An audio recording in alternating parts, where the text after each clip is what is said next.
In Chapter 7, Section 2, we're going to focus on a quadrilateral that's very special, and it's called a parallelogram. And it's really important, guys, that you understand what a parallelogram is and you understand all the things we're going to cover in this section.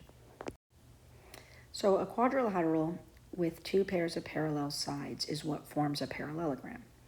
Now, when you look at this picture, you're going to immediately notice the parallel segments. You're going to see that AB is parallel to CD as evidenced by the little arrowhead, right? The single arrowhead. Now notice BC has a double arrowhead, which means it's parallel to the other side with a double arrowhead. This confuses sometimes because people think that what we're saying is that these segments are congruent. The arrowheads only mean that the sides are parallel. Whether the sides are congruent or not is a totally different section and a different rule, and we're going to talk about that. But the symbol of this arrowhead means parallel, okay? So when you're going to write about a parallelogram, you're going to use the symbol that looks like a parallelogram. So you're just going to say, parallelogram, and then you name it by its four vertices. So A, B, C, and D. So it's parallelogram A, B, C, D. Again, from here, if you want to write, yes, AB is parallel to CD. Again, learn the way to write it correctly. Segment AB is parallel to segment CD, and segment BC is parallel to segment DA. Now we get to the theorems, and there's going to be quite a few theorems in this section, and you, again, want to memorize them. So the first theorem says that if a quadrilateral is a parallelogram, so in other words, if it's a parallelogram, you're going to be told that. We're going to say, hey, this is a parallelogram. What is your conclusion? Your conclusion is the opposite sides are congruent to each other. So there's actually a theorem that tells you that, yes, if it's a parallelogram, the opposite sides are equal to each other. But prior to today, we did not know that. So what this is saying is that when I look at the hypothesis here, I look at it is a parallelogram. I see the two pairs of opposite parallel sides. Then I know that my opposite sides are going to be congruent. So I know AB is going to be congruent to CD, and I know that BC is going to be congruent to AD. So that's a conclusion that I can draw because of this parallel opposite sides theorem, or parallelogram opposite sides theorem. Okay. Again, notice it's in the word, right? Opposite sides are congruent. That's what they're saying. Okay. When I go to 7.4, the next theorem says parallelogram opposite angles theorem. Okay, parallelogram opposite angles theorem. What do you think they're trying to tell me? Well, they're probably trying to tell me that if the shape is a parallelogram, then the opposite angles are going to be congruent. And that is what they're telling me. So when I look at this parallelogram, again, notice that the hypothesis or the given is always the same. They're telling me that it's a parallelogram. So I have to know it's a parallelogram, and once I do, okay, then I know my conclusion, which is that the opposite angles are congruent. So what does that mean? That means what are opposite angles, right? Well, opposite angles are opposite each other. They're diagonally across from each other. So angle A is opposite angle C. And so I know that this is a parallelogram, so I know A and C are congruent. And B and D are opposite each other, which means B and D are congruent. So again, these are my conclusions over here based on the fact that I'm told the hypothesis is if it's a quadrilateral, or if it's a parallelogram. So now we go to the next two theorems. So the third theorem that we're learning today is parallelogram consecutive angles theorem. So I know they're telling me something about these consecutive angles, right? Well, if you remember, in parallel lines crossed by a transversal, consecutive angles were considered the same side interior angles. And remember, they were supplementary. Same goes for here. Parallel consecutive angles theorem tells me that the consecutive angles, if it's a parallelogram, right here, it says, if it's a parallelogram, then the consecutive angles are supplementary. So are supplementary. And you know that means that their sum is 180. Okay? So consecutive, again, meaning one follows the other. So angle 1 and angle A and angle B are consecutive. They add up to 180. B and C are consecutive. They add up to 180. C and D are consecutive. They also add up to 180. And D and A are consecutive, and they add up to 180. Consecutive is like in a row, or one follows the other. They're one vertex. They're from one vertex straight to the other. All right, and then the last one that we have on this page is the parallelogram diagonals theorem. So this is going to talk about the diagonals. What happens here? It says if a quadrilateral, again, notice the hypothesis is always the same. If the quadrilateral is a parallelogram, because not every quadrilateral is a parallelogram, but if it is, then the diagonals bisect each other.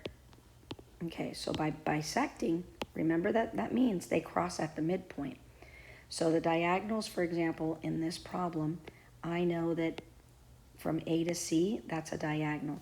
I know from B to D, that's a diagonal. And what I know is that they bisect each other. So point Z is the midpoint of both diagonals, okay?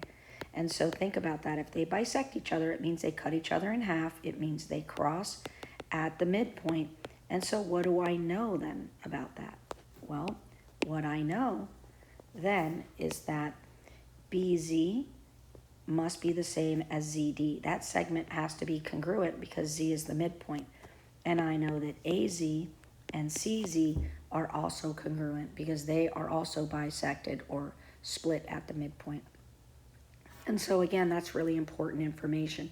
So notice all these four theorems, just if the quadrilateral is a parallelogram, that's the hypothesis. If that happens, then all these other things are equal or supplementary or whatever the specific rule was.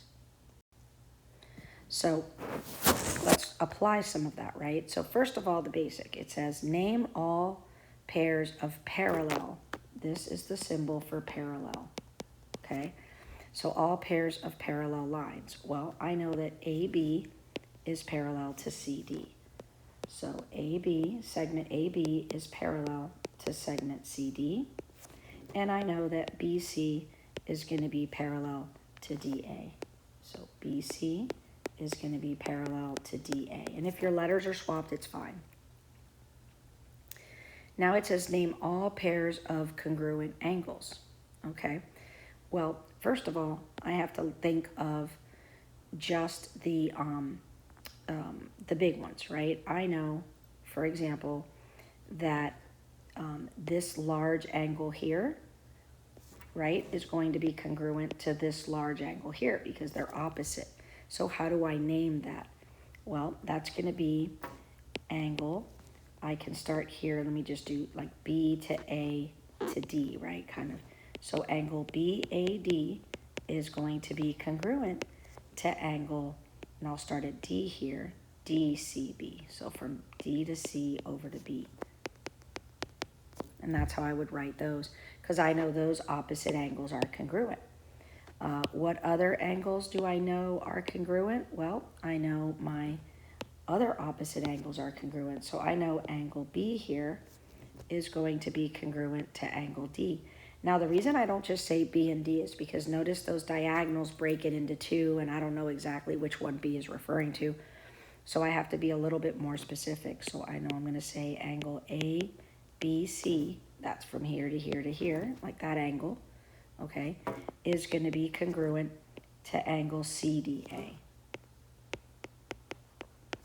Okay, and so I know that as well. So these are the angles that I know now are congruent. Now you might say, do you know any more? Well, I do know some more. I'm not quite sure if they are wanting me to teach that yet, but let's think about this a little bit. Might as well get into it, right? If this line here is parallel to this line, correct? Then this diagonal is also what's called a transversal. And I know that this angle has to equal that angle because of alternate interior angles, right? So I'm going to be able to name a whole bunch more of congruent angles if I start thinking of these as parallel lines and transversals. So for right now, I sort of feel that they only want me to talk about the four main ones. And so I'm going to kind of leave the alternate interiors out, but we will be using that at another time. But yes, like this angle is going to equal that angle, okay? If I was to erase this and I was to do another diagonal this way, again, I know this angle and this angle would be equal. And so again, another congruent angle. And then I would do the same for the other two parallel lines here, which is the top and the bottom. So there's a lot going on this slide. I think that they only wanted me to talk about these big ones. Okay, I think we're going to get to the other ones, but we're going to get to them a little further down, okay, in subsequent slides or even lessons. Okay, let's just focus on the main ones. So this is the answer for number 2. Now for 3, where it talks about congruent segments, well, that one, there's a lot here for congruent segments. So let me kind of do them in green. So I know again that there's a theorem that says that if it's a parallelogram, the opposite sides are congruent. So I know that AB has to equal CD. So this is number 3. So AB is congruent to CD, right? To CD. I know that BC and DA are going to be equal to DA. I also know, remember that E is the midpoint because my diagonals bisect each other. So I know that AE has to equal CE, right? So those segments are congruent. And I know that EB or BE is going to be congruent to DE. So there's a lot of congruent pieces here and congruent parts, and that's really big information. And again, this applies not all quadrilaterals, but this is when the quadrilateral is a parallelogram, all of these things kind of just jump out at you as happening. Now let's work some problems out, right? This is where the fun stuff gets. When I look at this again, it says RSTU is a parallelogram. So remember, all those theorems say if it's a parallelogram, then. So we already know that. And then it says find X, Y, A, and B. So in problem A, I only have an X, a Y, and a B. So I know that if it's a parallelogram, the opposite angles are congruent. So X is going to equal 80 degrees. That's the first thing I know. The second thing they tell me is if it's a quadrilateral, the consecutive interior angles are supplementary. So I know that 80, let me do the math over here. I know that 80 plus Y is going to equal 180 degrees. So Y must be 100 degrees. So I have that. So Y is 100. X is 80. You know, they didn't ask, but then I know that T is obviously also 100. And then the last thing I have is the last variable here is B. And I know that if it is a parallelogram, then opposite sides are congruent. So B must be 9. So those are the 3 answers for problem A. When I go to problem B, there's a lot more here. It is kind of a little bit of a mess here. I'm not really even understanding the drawing too much.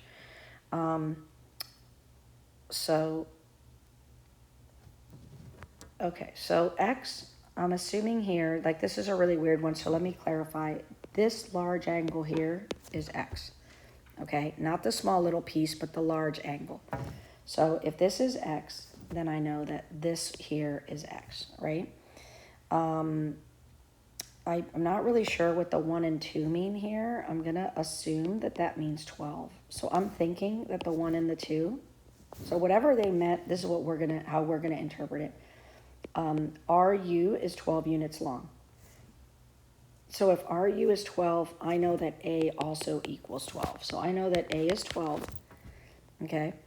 I know this is a little bit weird, but I know then that this line segment here, we're told is 9 units long. So I know B is going to be equal to that. So B is also 9. So that's that.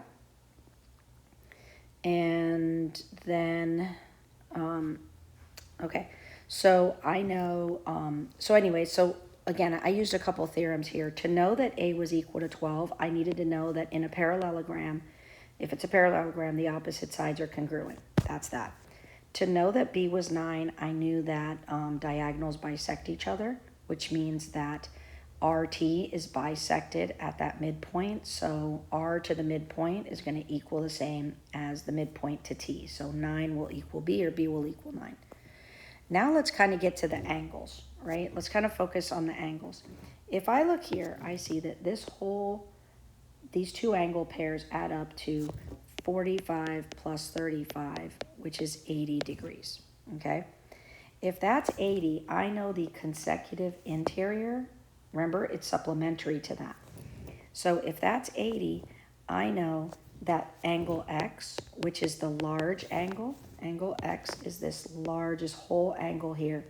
I know angle X has to be 100 degrees, okay? Because again, consecutive interior, not consecutive, but the consecutive angles theorem tells me that, okay? So that one is that. So now I kind of break this down, and now all I have left is angle Y. And notice angle Y is this little angle. And so this is where the alternate interior angles that we spoke about comes into play.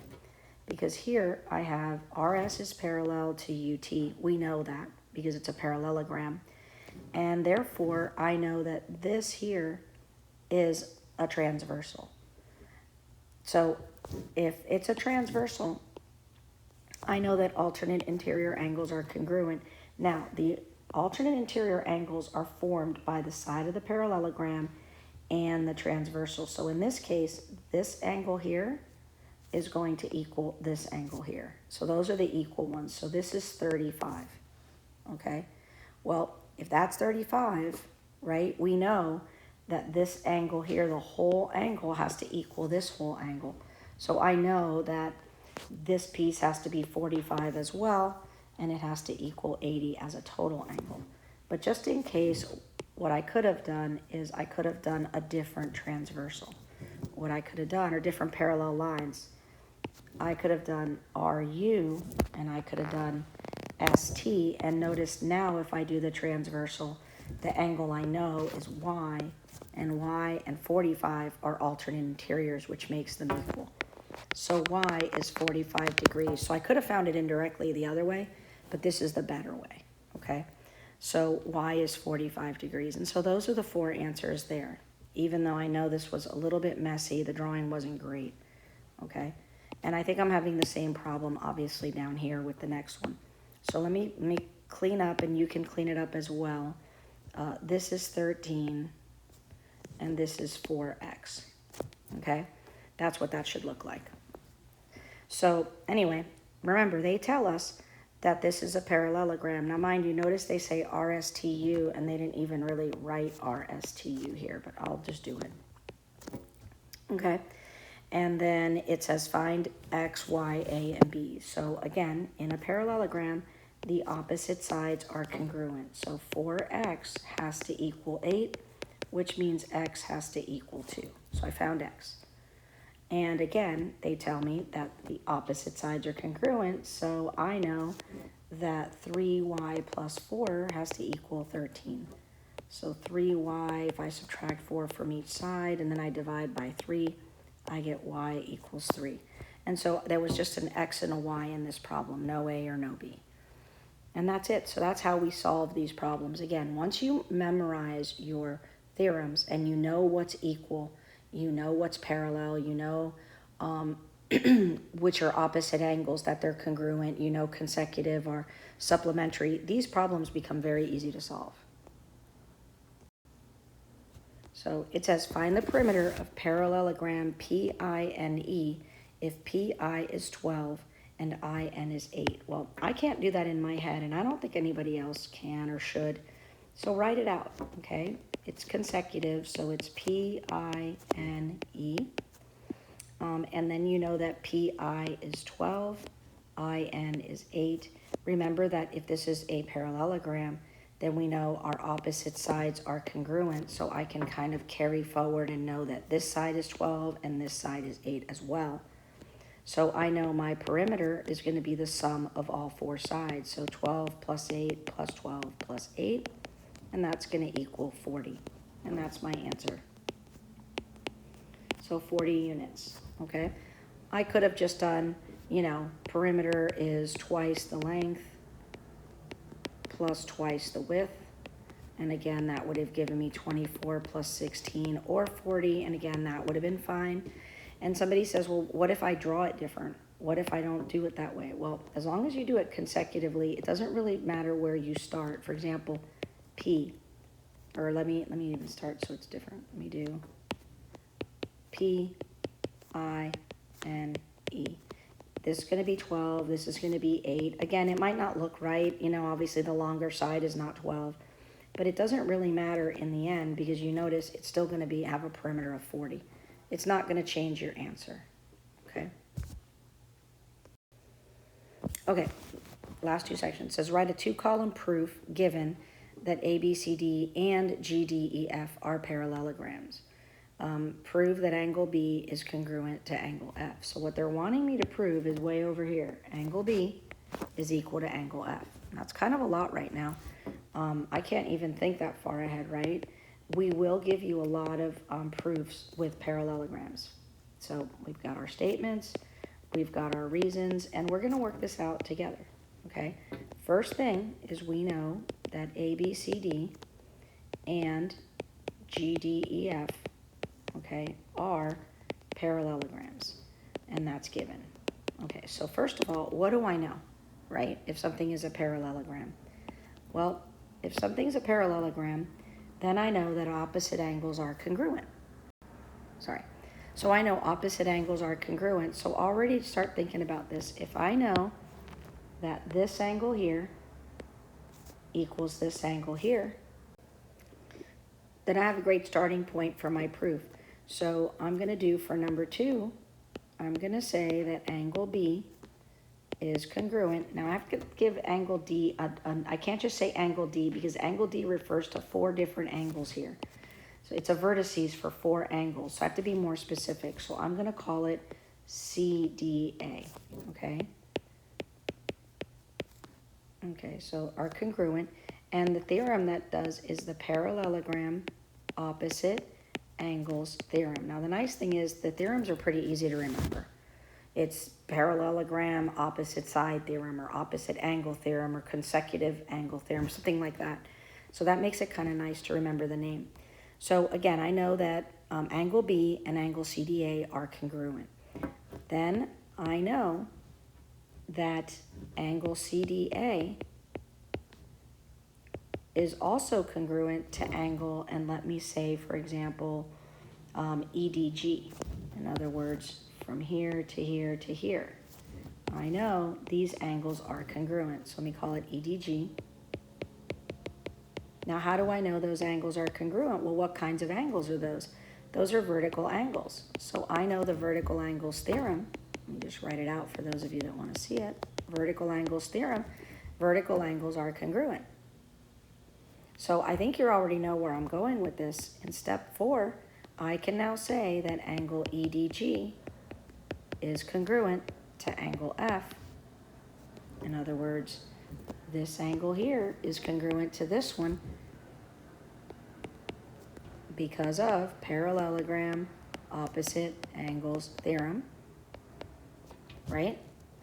And so I'm like, okay, wait, if B is congruent to D or CDA, which is congruent to EDG, which is congruent to F, then I know that angle B is going to be congruent to angle F because of, I can either use transitive property, right? or I can use substitution. Okay, there's a little, if I'd use substitution, I can, I might take a little bit longer, but at the end of the day, that's the bones of this proof. And it's pretty easy once you know the rules. And again, remember, vertical angles kind of popped in there because they always do, right? Things we learned in the past are going to come back. If I was going to do, if you want to see the transitive property, right? Basically what I'm saying is angle B is congruent to angle CDA, and angle CDA is congruent to angle EDG. So I could start there. Angle B is congruent to angle EDG. And then, again, angle B is congruent to angle EDG. Angle EDG is congruent to angle F. So angle B is congruent to angle F. And that would be, again, transitive. So there's a little bit, but I'm not going to ask you to kind of do all these steps, right? In it, the truth of the matter is that, if you can get from here to here, you already know that it's transitive or substitution, which is fine with me, okay? So that's really, you don't have to give me all the extra stuff, right? All right, and then the last step. It says 3 vertices of parallelogram W, X, Y, Z are, and then it says find the coordinates of vertex Y. So again, you have to draw this out, guys. If you don't draw it out, it's not going to make sense. Don't second guess don't try to guess this. Just do it the long way. And obviously, graph paper is the way to go here. Okay, I don't know how to put graph paper on this explain everything, so I don't have a choice. But you do. You can do it in Notability, and you can get graph paper for our assessments and stuff like that. So W is at -1, -3, right here. That's W. X is at -3, +2. Okay, let me write this down. This is -1, -3. Then we have Z is at 4, -4 over here. Now here's where you have to be careful because I don't know where you're thinking of putting Y or where you're connecting, but remember that they go in order. In other words, you have W, then you go to X, then you go to Y, then you go to Z, and then from Z you kind of loop back around to W. So with that, you know that W connects with X, and then we know that Z connects with W, but X and Z don't connect with each other. Basically, we know we need Y, okay? So Y is going to be somewhere over here, okay? And we know that when we find Y, X to Y is going to be parallel to WZ, and Y to Z is going to be parallel to XW. So to find the coordinates there, I think that it would be wise for me to try to figure out slope, right? Because if I can just utilize the slope, I can figure out where point Y is. So how would I do that? Well, mathematically, I could, for example, figure out the slope of, let's say, X to W, the slope of this line, okay? Now, I can count it. I know that if I'm going down, right, if I'm doing my X's or whatever, I know my slope is going to be the change in my Y's. Well, I'm going from +2 to -3, so I know that that's 5 units. And if I'm going in my X's, I know that I'm going from -3 to -1, so I'm going 2 units. But my slope, I know I'm going down, right? So I'm going down 5, and I'm going 2 to the right. So my slope is -5/2. Well, if I apply that same slope to Z, I could do that, right? So I can work it backwards. I can go up 5, 1, 2, 3, 4, 5, and I can go back 2. And I know here at 2, 1, that should be my coordinate. So let me connect there, and then let me do that. And that should be correct. Now let me double check. Let me try from X to Y. The slope from X to Y, I'm going down 1 unit, and I'm going to the right 5 units. So I have a negative 1/5 slope, and if I do the same thing from W to Z, I know that I'm also going down 1 unit and 5 over, and so it matches. So Y is located at 2, 1, and there I have my coordinate.